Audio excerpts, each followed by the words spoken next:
大家好，我是 Jason Wang 王凯杰。I'm starting my journey through the world of Michelin-starred dining. I've got an appetite for learning about the culture of the countries I'll visit, using delicious foods and flavors to record my travels. Armed with my 5 senses, I want to take a closer look at how masterful chefs prepare the finest cuisine in the world. Come with me. Let's explore what it truly takes to create a Michelin star-worthy meal. After wrapping up my food hunter adventures in Hungary and Austria, I've arrived at our third stop, the Czech Republic. The region occupied by this Central European country was formerly known as Bohemia, and it was considered one of the most prosperous areas of the Holy Roman and Austro-Hungarian empires. Prague was the capital city. During World War II, this city, with its 1,000 years of history, was spared from major damage, thus preserving many of its historic buildings and architecture. Prague now ranks as the 6th most popular city for tourists to visit in all of Europe. Prague really is a magical European city. Everywhere you look, there's architecture and history, and just take a look right behind me. The palace and castle complex is just gorgeous. And everywhere you look, it is known for its architecture, Gothic, medieval, Baroque, Renaissance, all the way up to Art Nouveau. It permeates every single corner of this city, which in 1992 was awarded a World Heritage UNESCO Site Award, and along with 14 other places that are in the Czech Republic right now. Otherwise known as the City of 100 Spires, the Golden City, the Mother of Cities, Prague is definitely a place to come visit. Prague sees more than 9 million tourists visiting every year due to its rich and diverse cultural landscape. But now there's one more reason to come visit. In 2019, the Michelin Guide listed 31 restaurants in this city. 2 were awarded stars and 25 received the Michelin Plate recommendation. This time, I'm planning to visit 4 Michelin restaurants in Prague. The first one I've chosen is located next to one of the city's most iconic landmarks, the Charles Bridge. I'm actually standing right now on the Charles Bridge, an important historical landmark that everyone knows is an iconic representation of Prague. Now, the next stop on my journey is to eat something delicious, and I'm going to restaurant Campa Park, which is 米其林餐盘推荐的. I hear it's a beautiful mix of delicious food with equally beautiful and delicious scenery. It's located right at the base of the Charles Bridge, right around down the corner. I'm gonna go take a look now.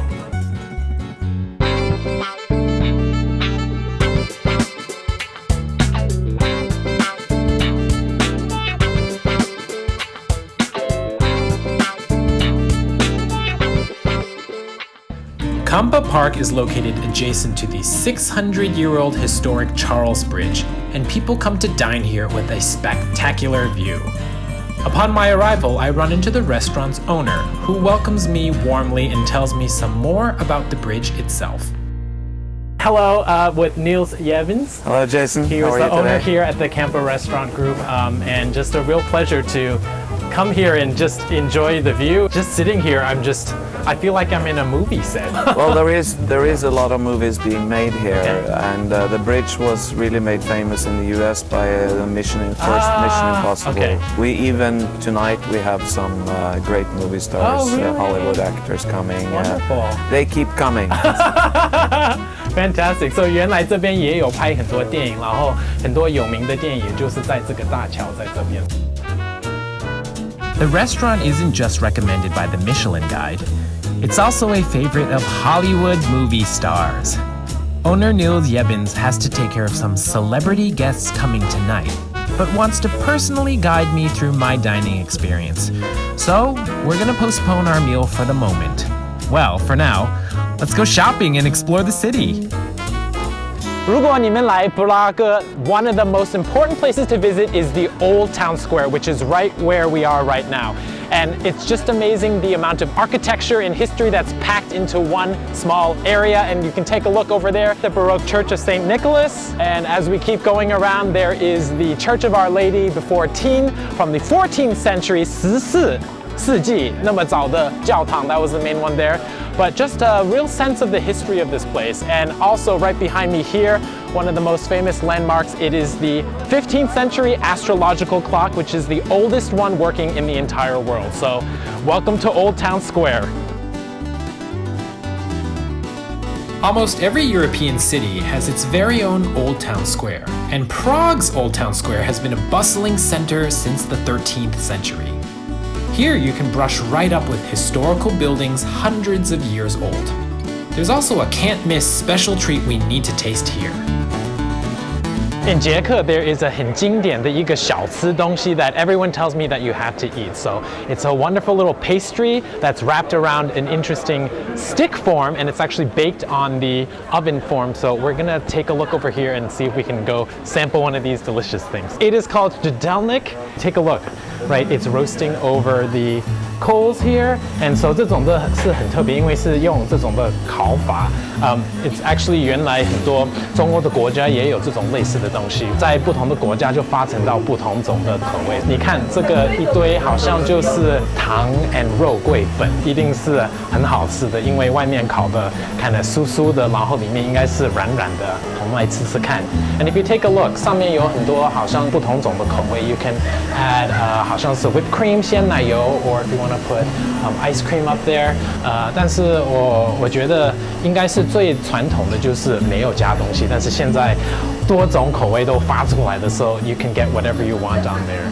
Hello, how are you? Prosím, jen trdelník with ice cream, please. Okay. The clothing that you're wearing, it's a traditional. Yeah, traditional. Traditional. So in Czech Republic. in the countryside or in the city or. Wonderful. 原来他们穿的衣服也是很特别，也就是传统的 countryside 的。Okay. It's so big. Yeah. Okay. I'm gonna be fat after eating that. Oh my gosh. Oh, thank you.好大一个 Let's go see what this tastes like. So, 你看一下，没想到这种的还可以变成这样子，说最传统的一个经典的东西，然后再加现在的 everyone 喜欢 ice cream. So, let's put some ice cream on it. Yeah. Let's try this.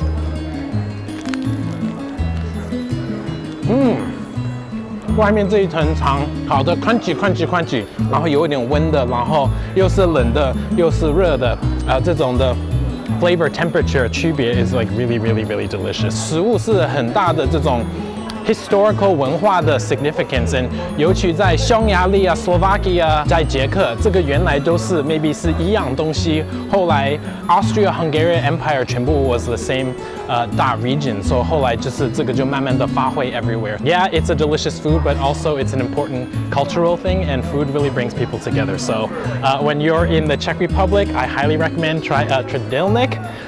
吃看这边的经典的很特色的，好吃。Though different versions of this conical pastry are found in several European countries, trdelník most probably originated in the Transylvanian region during the Austro-Hungarian Empire. At the end of the 18th century, a Hungarian chef brought this treat into Slovakia, and its popularity spread throughout Central Europe. After spending a delightful 2 hours in the Old Town Square, it's time to get changed into something more formal. Our Michelin feast awaits.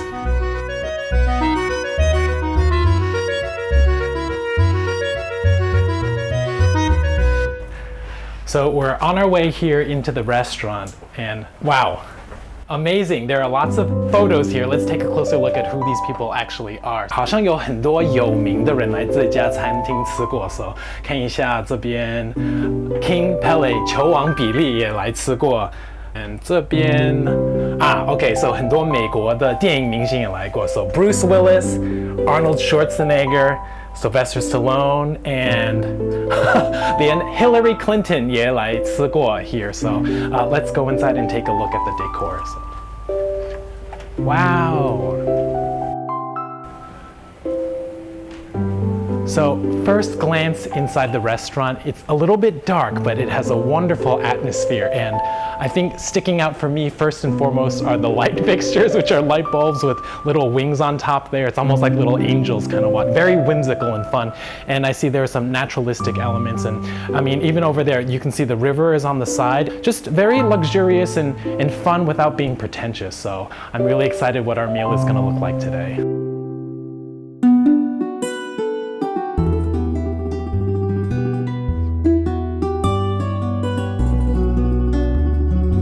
Kampa Park has lots of choices for seating options. We were just at the outside terrace, the hot spot for people watching. But each area within the restaurant has its own special views and own special atmosphere. The Michelin Guide's review for this gorgeous location writes, Kampa Park is stunningly located by the water's edge next to Charles Bridge. Choose from several dining areas. The best spots are the Winter Garden and the Riverside Terrace. The decor is contemporary, as is the interesting menu. Today's meal includes 4 Michelin dishes specifically selected for me by Chef Marek.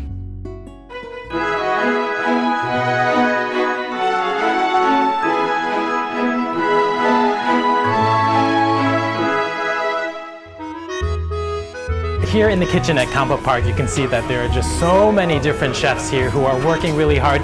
Each person has their own station, and especially for the executive chef, Chef Marek, he's overseeing this entire operation. So just to make sure the quality is completely there. And it's amazing. He will actually specially be preparing by hand all the dishes that we are tasting today. The other thing is when we're watching him cook, you know, he was cooking the scallops dish.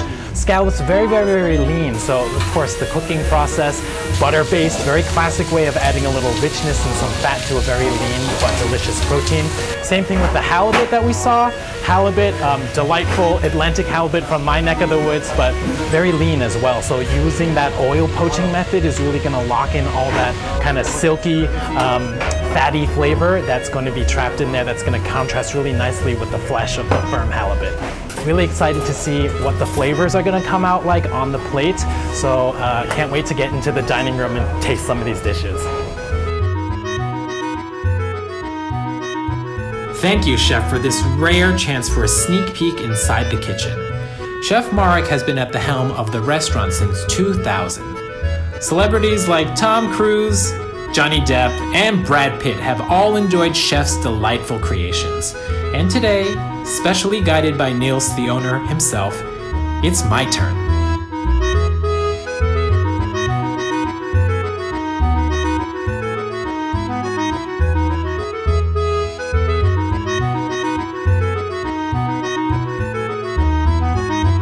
Ooh, so tuna tartare. Is this something that Czech people might like to eat themselves, or I noticed the menu is, how is the menu put together? Is it international flavors, or is it certain area cuisines, or? Well, I think that all finer cuisines in Europe is based on the French kitchen. It is in the bottom, but you've met our chef Marek. Yes. He and I, we've worked together for 25 years. We traveled extensively to copy, create, and make new dishes. And this is obviously has got very many movements of cuisine in it. It's got the molecular caviar with truffles. It's got the Asian flavors on the tuna, and raw fish is, you know, from your part of the world. So, and then you got the beurre blanc sauce, which has its base obviously in French cuisine. Amazing. And I think for me, just the plating's very, very elegant. And the color contrast, I think it's very interesting. A lot of times in Asia, just for typical maybe restaurant dining, it's all white plates, but I think it's really nice that it's a nice color contrast. I'm glad you like it. Dig in and try here. I think for me, tuna 是很瘦的一种 protein， 所以真的需要一些有脂肪的东西，所以是搭配成这个 beurre blanc 是 traditional 比较法国式的 preparation。里头有炸的红葱头，所以一进嘴巴就是很熟悉的这种味道。但是没想到红葱头搭上这种生鱼片 ，actually 是蛮 traditional 一个 maybe 夏威夷的这种 poke 或是 tartare 的这种做法。但是 tartare 我稍微讲一下，就是生鱼的概念，切成一块一块的，然后会拌佐料。最早的 tartare 是用牛肉类的东西，所以有些人说，也许是从蒙古那边的传统的，后来传到欧洲来。但是tartare 现在是很经典的这种法国的，你到 bistro 去吃也有吃到这种，但是是剁碎的肉，也不是剁得很碎，但是切成一块一块的有口感的，然后拌很多不同种的佐料，有一些脆的东西，一些酸的东西，有鲜味的东西，这样子等于是很经典的一种头台。So I think for me, just the fragrance of the fried shallots is really nice too, because especially in Taiwan, fried shallots is an ingredient that's used very commonly in lots of different things. So it's a lovely bite here that we have here. Amazing! This dish is a fusion of European, Asian, and African cuisine. According to some, this preparation dates back to the days of Genghis Khan and his army. Soldiers put uncooked horse meat under their saddles to soften it as they rode. People started using beef instead of horse meat as this way of eating was introduced to Europe. These days, tartare refers to a dish using finely cut raw meat.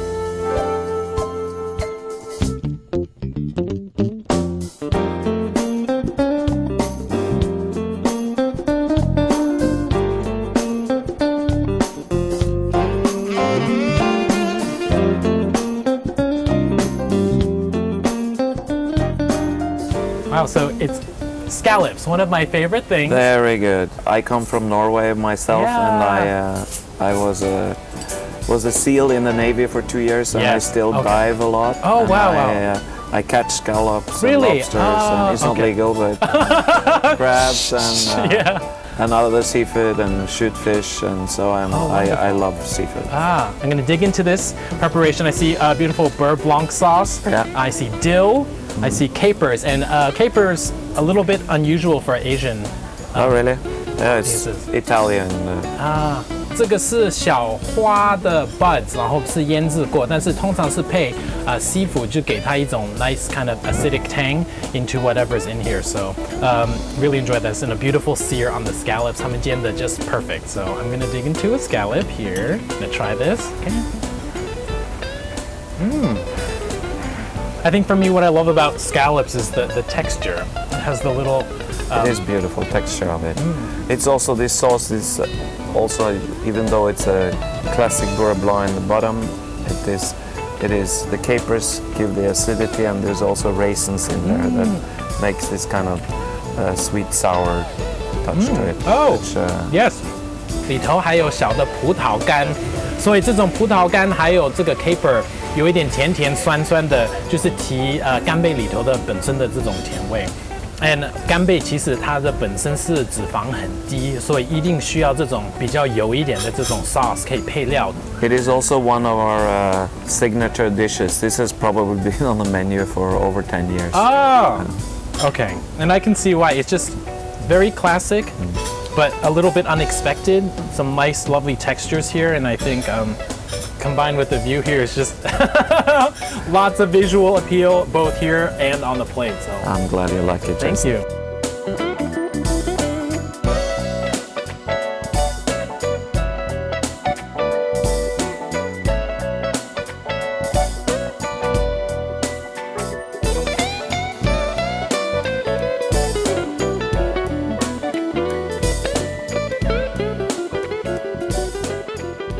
This is quite a stunning presentation here.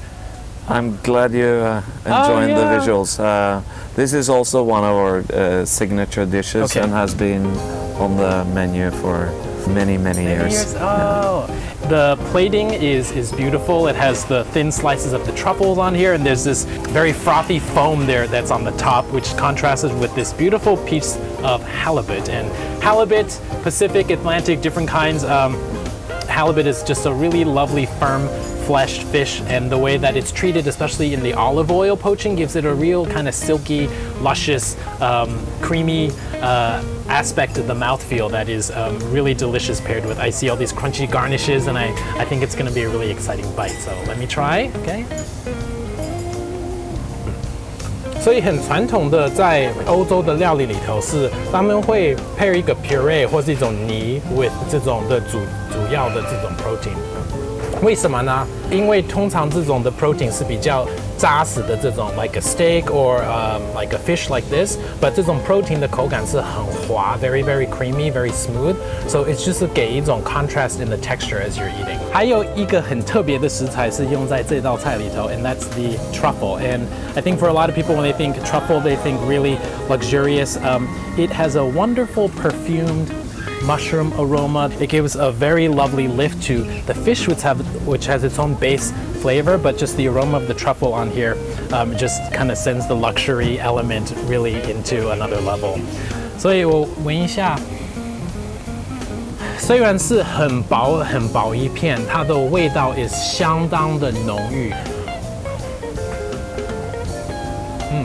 Very very fresh, aromatic truffle taste, mushroomy, but with some other elements that just give it a really bright lift to it, and just one thin slice is enough to perfume the entire mouth and the entire palate. So that paired with what's a little bit unusual, and it's starting to,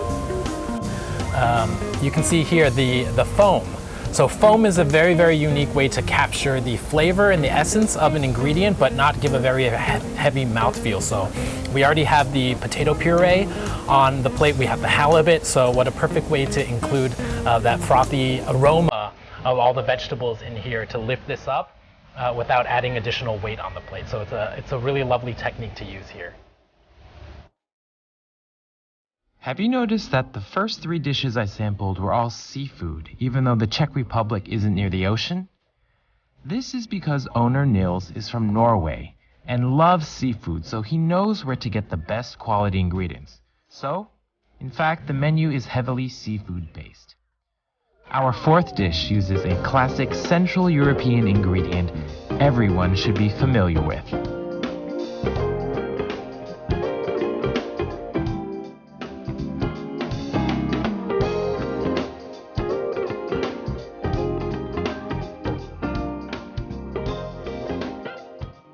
This is quite a generous portion here. Yes. Foie gras. So I know that a lot of Central European countries do tend to use duck or goose liver.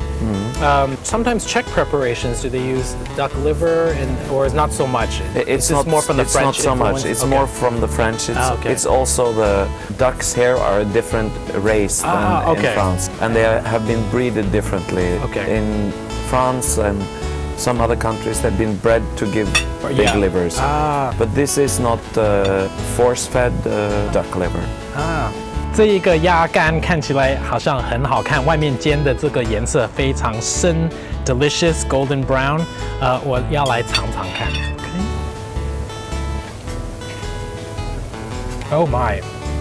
So it's very, very, very, very creamy, very rich. Just the accompanying, just the brioche gives a little bit of texture, a little bit of body there, but the foie gras is the star here, as it just really just melts and just all that flavor, rich creaminess is kind of just spreading all over the tongue. And 我还要告诉观众朋友们，就是你也许会觉得，哦，为什么上面是这些东西？以为是黄瓜或是大头菜 ，but it's actually 是青苹果，还有这个酱是做成是用 rhubarb，so 这些酸的东西和水果类的东西，为什么是搭配 on the foie gras？ But 这是很传统的欧洲的做法，就是打猎的这种东西，鹅啊、鸭啊，或是鹿肉，一定是会配成水果，一只李子、樱桃啊，或是 blackberry 这种东西，因为它的酸度还有它的水果香味可以解腻。So 你如果看到 menu 上 fruit and the game and things like that, it's very classic. A combination that you see very often. And 这道菜上桌的时候，你们感觉是好像是分量很足，为什么呢 ？Well， 通常在米其林餐厅，你会点的是他们的套餐，就是会有5 maybe 到10、11、13道 different dishes， so 他们的分量不可能给你那么多，每一个就是比较经典的，你可以尝不同的味道。But 这家餐厅我们是可以点 à la carte，à la carte 你可以选你最喜欢的东西，然后来到你的 table 的面前是可以就是吃得很舒服，吃得比较饱一点的这种感觉。The best ingredients handled with Chef Marek's creativity in combining elements of global cuisine form these 4 amazing Michelin dishes, all completed with a stunning view. No wonder why there's an endless stream of important people and Hollywood celebrities coming to eat here. But Kampa Park's charm doesn't end here. After enjoying Michelin-level cuisine, there's another surprise. So for visitors to this restaurant, there's also an additional special item you can include on your meal, and that is a ride with Niels here in this beautiful boat here. So let's take a look. Hello again, Captain Niels this time. Captain Niels. Yes, I love the hat. Faces. So this is amazing. Yeah, isn't it? So just follow me here. Okay, thank you. Wow. And the view, we're getting even closer and closer here. So 你看这边 bridge 就在这边 and it's amazing. The sun's coming out. This is perfect and Perfect. wow, thank you very much. What a treat. Off we go. I can't believe I'm on a boat with you. All aboard. All aboard. So this boat in particular is used for regular usage for what? Well, we don't use it very often, but Okay. I and another captain, we take out special guests, or we take if somebody ordered it a long time in advance. Ah, okay. And here we are coming up the bridge, and wow. In general, the bridge is one of the landmarks of Prague, would you say? Or? Yeah, it's the landmark, and it is historically very important.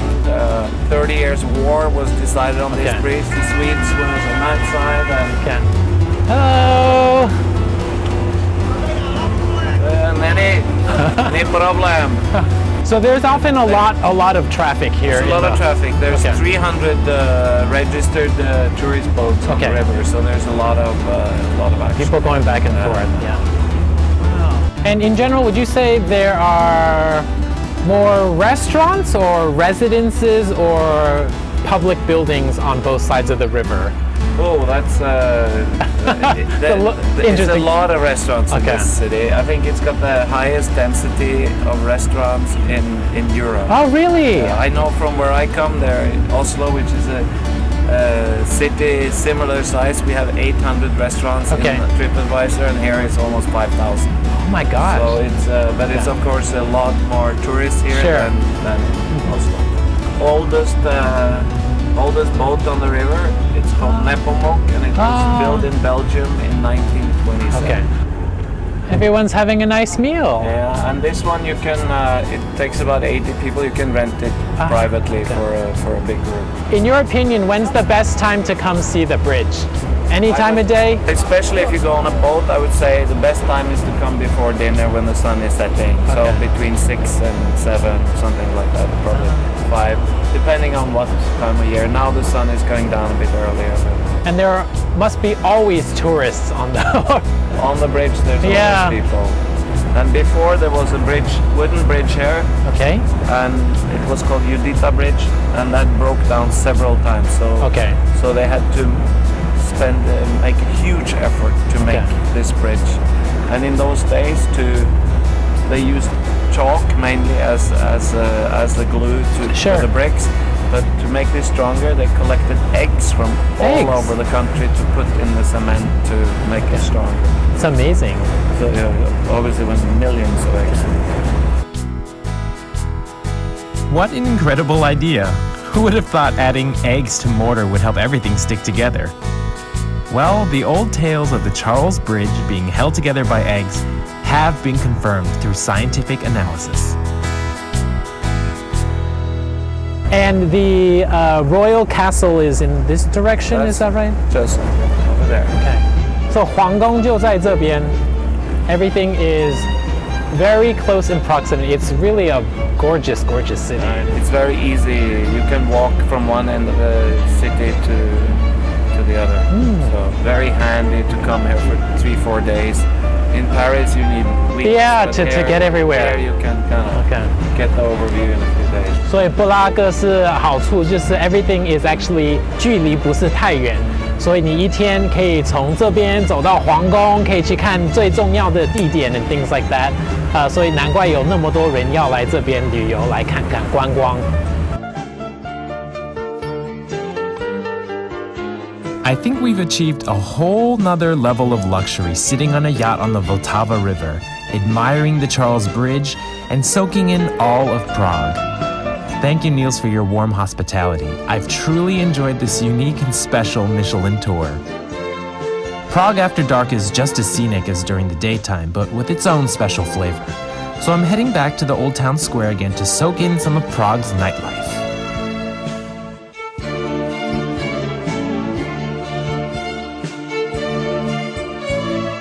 When I'm traveling abroad in a foreign city, I used to run around and try to pack as much stuff as I could into the day, but now I've learned it's nice to sit back and relax and actually just take in some of the local deliciousness. So I'm typically not much of a drinker, but when I'm in the Czech Republic, I absolutely have to try the Czech beer.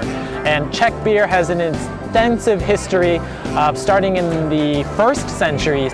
There were monks already brewing beer here in the Czech Republic, and now they have Golden Pilsner, which is known all around the world as a famous product from the Czech Republic. So cheers to you. Let me taste this. It's really delicious. You can see the nice clear color, trademark of the Czech beers, a lager style, so bottom fermented, and it's nice and clear with a really fresh taste. So if you're in the Czech Republic, you absolutely must try beer. And oftentimes it's even less expensive than water. And you know, good beer comes from good water. And if you really think about it, the tap water here is delicious, so you can just open and drink straight from the tap. So obviously you're gonna be brewing some delicious beer. And one other very unique item that they have here is this little drink. And what is this? This is called Beškerovka, and this is a unique liqueur here made in the Czech Republic. Hints of spices made with probably 20种的 herbs and spices from an original recipe that was developed in the 1800s. And it's a delicious drink that very traditional, used for digestive issues if you have an upset stomach, but nowadays young people love to use this in cocktails and all sorts of different mixed drinks. It just gives a really lovely floral, aromatic, spicy taste to it. So it's about 40% alcohol, but I'm gonna try this, and a little spicy, 有一点姜味，有一点肉桂的香味, but wow, packs a little bit punch, but definitely delicious and something to drink in the Czech Republic. So as they say here, na zdraví, and cheers to you from the Czech Republic. Yeah. Oh my god, filming fail. Sorry. Wow, it's got a punch in it. But seriously, you should really try some if you have the chance. Prague's nightlife is very enticing, and I'd love to stay and soak it all in. But unfortunately, I've got to get up really early tomorrow morning for a special adventure. Truffle hunting!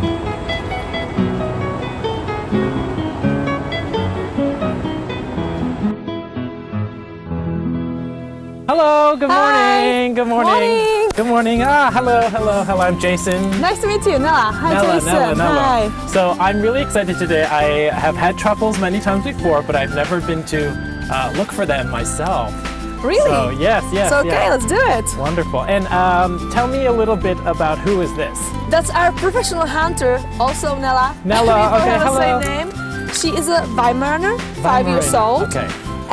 She's originally a rescue dog, and she is trained for truffle hunting. Okay. We train her by canine methodology, which probably you know, like a training method for dogs in service. Sure. Police, army. Okay. So when you train a dog, you can choose if you would like to have a bomb sniffers Or truffles. or truffle Okay. sniffers.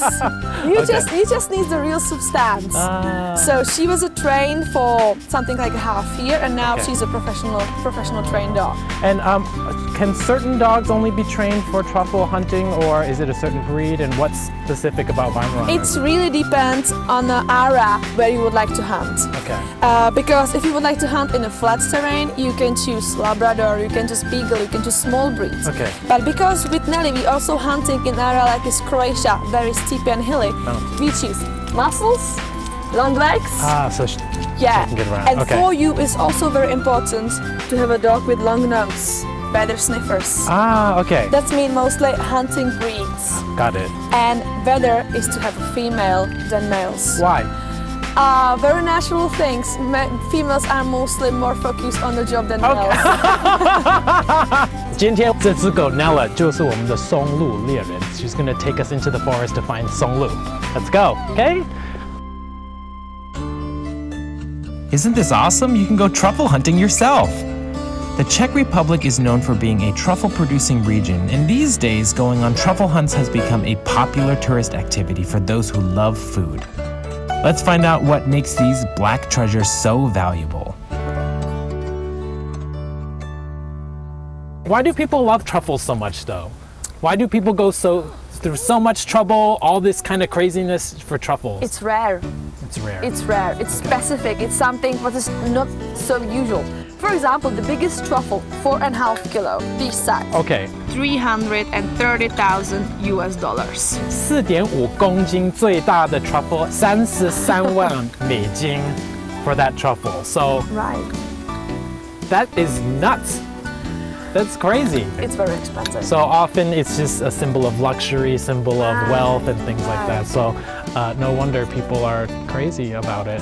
Yeah, it's like a caviar, saffron. Caviar, saffron, okay. $330,000 US is almost 10 million Taiwan dollars. Europeans have long considered truffles along with caviar and foie gras as the world's top 3 culinary treasures. Nothing can compare with its special flavor, but did you know that truffles aren't just unique to Europe? Truffles prefer Mediterranean area, okay. like Italy, Slovenia, Croatia. Okay. Most of people don't know that you are also able to plant the truffles. Okay. So for example, big plantation you have in California. And also what is quite famous is that you have more than 300 species truffles all around the world. Really? 300? I thought there were 4 or 5. But No. Okay. More than 300, and they are from Yunnan, China area, then to Oregon in the US. They are everywhere. I've really learned a lot today. Truffles like to grow in areas with limestone soil since due to the porous soil, tree roots have good drainage and can breathe. Also, the weather can't be too cold in winter, can't be too dry in spring and autumn, and can't be too wet in the summer. It's actually a really finicky set of conditions. Truffles usually hide underground by the roots of hazelnut and oak trees, so we have to rely on a dog's sense of smell to find them. We're gonna let Nella off leash. Hopefully she'll find us a large stash of truffles. Do we just walk and then she'll smell things, or what do we do exactly? I will release her and give her a special command, holiday. Okay. It's search in English. Okay, so holiday 是捷克文是去找. So, okay. holiday. Oh gosh, there we go. Holiday.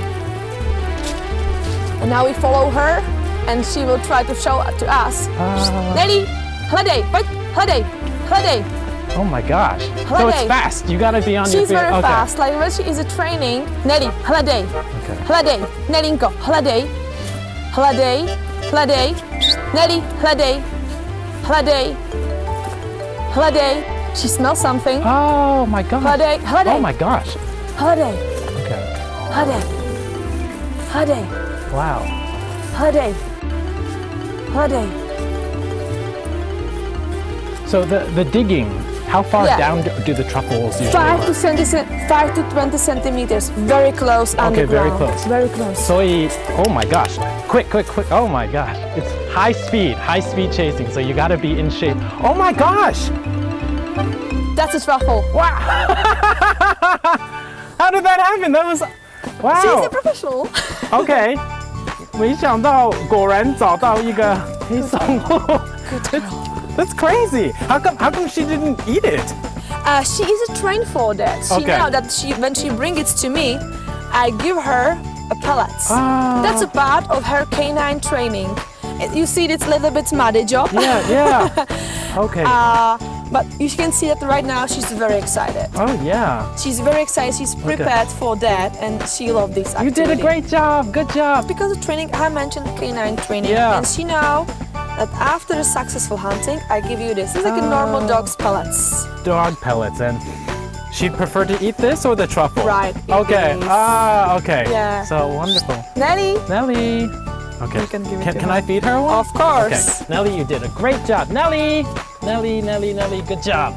Good job. So when they get rewarded, then they know that when they do it, Right. that action, then Right. they repeat it. Okay. Right. So important training thing, just how to give a dog some motivation. That's for fun. right. Yeah. Exactly. That's a motivation. She's motivated by these pellets. Okay. She doesn't need a competition. Yes. She doesn't need more dogs together because she's motivated by by this. Yes. Right. As we all are food. Right. Food makes us motivate. Nella tells me that since we are truffle hunting as a tourist activity, we're doing it during the daytime. But in fact, most of the serious truffle hunting takes place at night in the dark. There are fewer distractions for the dogs, and also nighttime temperatures are lower, making it easier for the dogs to sniff out the truffles. I think it's really interesting to try to describe the flavor of truffles because, everybody hears truffles, but for people who haven't tried it before, it's really hard to understand the flavor. So how would you describe the flavor and the, I know flavor and aroma are a big part of truffles, so Yeah, how would you right. describe the flavor? Let's say that we have a lot of species. Each truffle have a little bit different flavor. Okay. Right now you smell probably just dirt. But when you clean it and when you prepare it, the aroma could be from almonds Okay. to strongly mushroom aroma. For example, some white truffles can smell like a baked potatoes. Oh, okay. Or acid. Okay. But it's just the flavor, the taste It's different. is different. But It's mostly important is the flavor, Okay. not the taste. That's why you just shake them fresh. Okay. French or Italian recipes, a lot of classic things with just at the end you shave the truffle finely over and then the aroma comes You up never there. you never cook them. Okay. Because aroma. And what happens if you cook it or add heat? The aroma. You lose the aroma. Okay. A lot. Okay. Same way like when you dry them or Yes. when you freeze them. You always save them only hot prepared food. Okay. Other way is when you prepare the oil, butter, okay. honey, salt, beer. Okay. Oh wow. Okay. So 原来很多人不知道 but truffle 这种的如果是煮过或是冻过或是这种的处理方法，它的aroma 香气就不见了。So 通常这个是最后是生的花 and then cut into thin slices put on top and that's the best way to preserve the aroma. Right. Truffles are actually just another type of mushroom, but their intoxicating aroma drives people wild. After eating so many Michelin dishes with truffles on this trip already, I finally find them in their natural state. So we're very fortunate to have Nella with us today, but I know that some people when they're hunting truffles, they don't use a dog, they use pigs. Right. So why do pigs get used in truffle hunting sometimes versus dogs? Pigs love truffles naturally. You Oh, don't they need just it- like to eat. Okay. You don't need to train them. But Doesn't that mean they're gonna eat them too? right, Okay. right. And like when I put my hand to Nelly's mouth, Yes. I can take the truffles. But try to put your hand to the pig's mouth. Okay. He can grab you and you lose fingers, nails. Oh, okay. But let's say most problematic topic is ecology, because you see that Nelly use a nose, Yep. and she just dig it Yes. locally Yes. without problems. Yep. But pigs open the ground everywhere and takes all the truffles. They can destroy The whole habitat. Okay. Right, Okay. right. Because Nelly smells only the ripe truffles. Oh. And you need only the ripe Right, truffles. but the pigs will eat all of them. Okay. Right, Okay. because ripe truffles have seeds, spores. That means your future truffles. Oh. But pigs takes unripe. That Okay. means they can destroy. The future The harvest. future. Okay. That's amazing. Ecologically friendly collector of the truffle, so Right. preserving the harvest for the future. So, yay for the dogs. Good job, Nelly.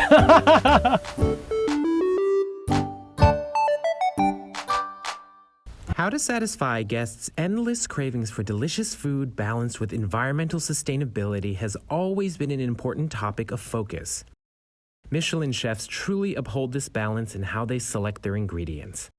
They choose duck liver for foie gras that is raised naturally without force feeding, choose farmed caviars instead of wild-caught products that hurt wild sturgeon, and strive for a zero-waste approach to handling all their ingredients, using everything from root to tip and peels to cores.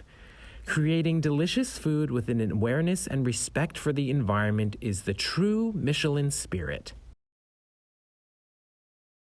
In our next episode, I visit a Michelin restaurant with a Vietnamese head chef who uses Asian flavorings combined with Western ingredients to create spectacular fusion cuisine. This is definitely worth looking forward to.